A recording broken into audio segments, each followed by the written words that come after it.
หยังลูกไปเบิ่งหมอลำเดินแรงนี่สิไปจังได้ไปบ่ได้ดอกสิไปกับไผ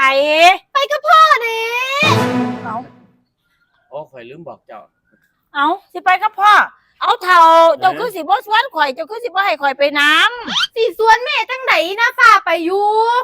สวนแม่ก็น่าฝ่าไปพร้อมกันมันสิม่วนติเนาะให้ลูกไปรถเนาะบอกอยู่นี่อีฟ้าสิไปนำพ่อมึงติแม่นกูบ่ชวนไปชวนเอาอีฟ้านี่นะก็ต้องสวนผู้ใดผู้หนึงเมื่อมันสิบ่ม่วนสวนมาฝากก่อนแล้ว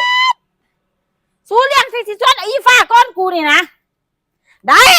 สูถากูอยู่นี่ได้กูให้สูไปมื้อเนี่ยแม่อนุญาตแล้วไปอาบน้ำแต่งตัวเขาอ่ะแม่นติพ่อฮะอนุญาตแท้ติกูแต่งให้เราทั้งของพ่อของลูกไปกูแต่งให้แล้วไปอยู่น้ำอีฟ้ามันรู้แล้วไปสู้สองคนไปเลยกูจะอยู่กับบรรดาดอกไปเบิ่งหมอลำดอกเอิญไปแม่หนูไปเบิ่งผู้เดียวเอาถือเอาเยินมึงถือเอากูแต่งให้แล้วเดี๋ยวรอบหน้าหนูจังไปน้ำมูก็ได้ไม่ไปรอบเดี๋ยวเข้าไปกับแม่ที่หลังก็ได้กูอนุญาตให้สู้ไปแล้วเนี่ยเขียบไปเขียบพักกันไปวันเนี่ยพ่อไปไหมหนูน่ะไปรถไม่ไปปฏิโทกูมาเงินสูสองคนคักแกได้กันมั้งกูเห็นหัวเธอเลยอยู่นี่บ่สวนแบบบ่สวนเอาอีฟ้า